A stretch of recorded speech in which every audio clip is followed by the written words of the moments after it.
레위 계통의 제사 직분으로 말미암아 온전함을 얻을 수 있었으면 백성이 그 아래에서 율법을 받았으니 어찌하여 아론의 반차를 따르지 않고 멜기세덱의 반차를 따르는 다른 한 제사장을 세울 필요가 있느냐.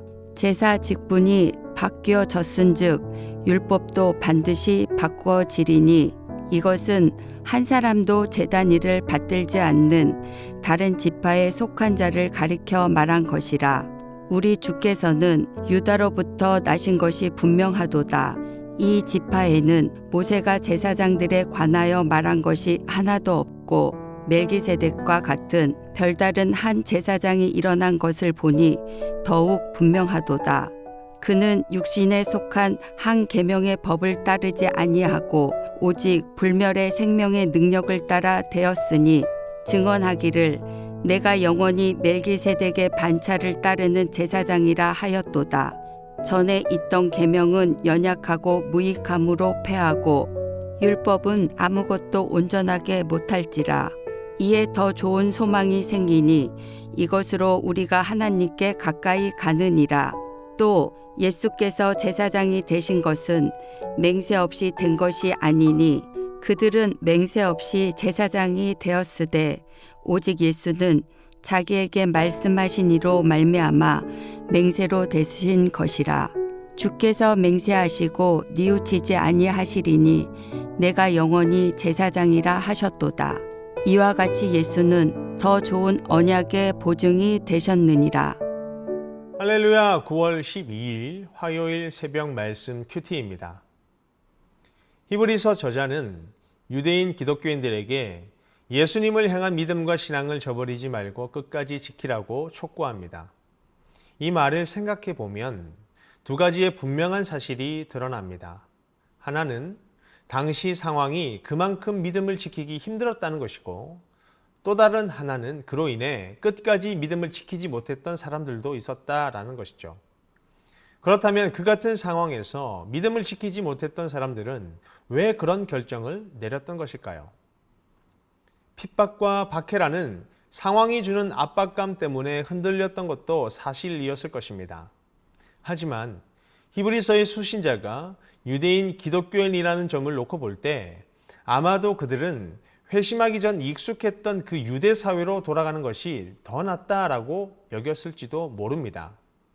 왜냐하면 예수님을 믿어도 삶의 변화는 크게 일어나지 않고 나에게 직면한 현실의 어려움과 문제는 여전하며 예수님의 그 희생으로 인해 죄의 문제가 해결된 것 같은데 여전히 나는 같은 죄를 반복하고 있고 그로 인한 죄책감은 마음을 무겁게 한다라는 이 영적 회의감이 들었기 때문입니다. 아마도 그들은 영적 회의감 때문에 율법에 따른 제사를 드렸으니 괜찮아지겠지라고 여겼던 그 이전 시절로 돌아가길 원했을지도 모른다는 것이죠. 우리가 아는 바처럼 유대인들은 자신들만의 종교, 문화적 세계관과 정체성을 가지고 있습니다. 그리고 그것이 형성되는 근간은 모세의 율법입니다. 구약의 모세가 시내산에서 하나님께 받은 율법이야말로 하나님을 향한 그들이 지켜야 할 믿음의 뿌리, 신앙의 이정표였습니다. 그래서 유대인들에게는 이 율법을 지키는 행위가 정통 유대 신앙의 표본이었다는 것이죠. 그리고 율법을 지키는 행위에 있어 빼놓을 수 없는 한 가지는 율법에 따른 제사입니다. 유대인들은 1년에 한 번씩 온 이스라엘의 죄를 씻기 위한 대속죄를 지켰고 또한 날마다 스스로의 죄를 씻기 위해 여러 가지 희생 제사를 드렸습니다. 율법에 따른 제사야말로 하나님 앞에서 자신을 정결하게 할 수 있는 유일한 방법이자 하나님과 화목을 유지하는 유일한 길이라고 여겼기 때문입니다. 그리고 이 행위를 통해 아마도 그들은 신앙적 양심에서 자유로울 수 있었을 것입니다. 이것을 지켰으니, 이것을 드렸으니 이제 괜찮아질 거야 라는 그런 마음을 가졌다는 것이죠. 그러나 분명한 사실은 율법에 따른 제사는 한계가 있다는 것입니다. 제사를 드리는 행위만으로는 죄를 완전히 씻어낼 수 없었기 때문입니다. 만약 오늘 내가 죄를 지어서 제사를 드렸다고 할지라도 내일이면 또다시 제사를 드리고 있는 자신을 발견하게 될 것이기 때문이죠. 인간은 스스로 자신의 죄의 문제를 완전히 해결할 수 없는 연약한 존재입니다. 백성들을 위한 제사를 드리는 거룩한 제사장들조차도 자신을 위한 제사를 먼저 드려야 했던 것을 보면 율법에 따른 제사가 완전하지 못함을 잘 보여줍니다. 그래서 히브리서 저자는 본문 11절에서 이와 같이 도전하며 율법에 따른 제사의 한계를 강조합니다. 본문 11절입니다. 레위 계통의 제사 직분으로 말미암아 온전함을 얻을 수 있었으면 어찌하여 아론의 반차를 따르지 않고 멜기세덱의 반차를 따르는 다른 한 제사장을 세울 필요가 있느냐? 히브리서 저자는 인간 제사장을 통한 율법에 따른 이 제사는 온전함에 한계가 있고 그렇다면 온전한 제사를 이루어낼 수 있는 제사장이 필요하지 않겠느냐? 그 제사장은 율법에 따라 세워지고 제사를 드리는 아론 계통이 아니라 다른 제사장이어야 한다라고 강조하고 있는 것이죠. 그렇다면 다른 한 제사장은 누구이십니까? 진정한 제사장, 인간적 한계를 가진 제사장이 아니라 그 한계를 뛰어넘는 제사장, 바로 예수님입니다.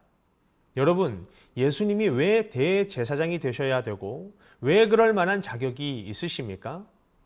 예수님은 인간 제사장들과는 차원이 다른 분이시기 때문입니다. 이 사실에 대하여 본문 16절은 이렇게 말하고 있습니다. 16절입니다. 그는 육신에 속한 한 계명의 법을 따르지 아니하고 오직 불멸의 생명의 능력을 따라 되었으니. 예수님은 불멸의 생명의 능력을 따라 세워지신 대제사장이십니다.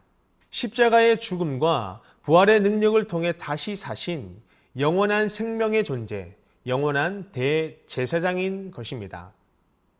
이처럼 예수님의 우월하심은 구약의 영적 신비의 존재 멜기세덱을 떠올리게 합니다. 멜기세덱은 믿음의 조상 아브라함에게 축복했던 역사적 인물인 동시에 하나님의 공의와 사랑의 속성을 닮은 마치 하나님의 아들과 같은 모습의 신비한 존재였습니다. 예수님은 이 같은 신비한 멜기세덱과 같이 우월하신 존재입니다. 그리고 이 사실을 히브리서 저자는 본문 17절에서 시편을 인용하며 다시 한번 확정합니다. 17절입니다. 증언하기를 내가 영원히 멜기세덱의 반차를 따르는 제사장이라 하였도다.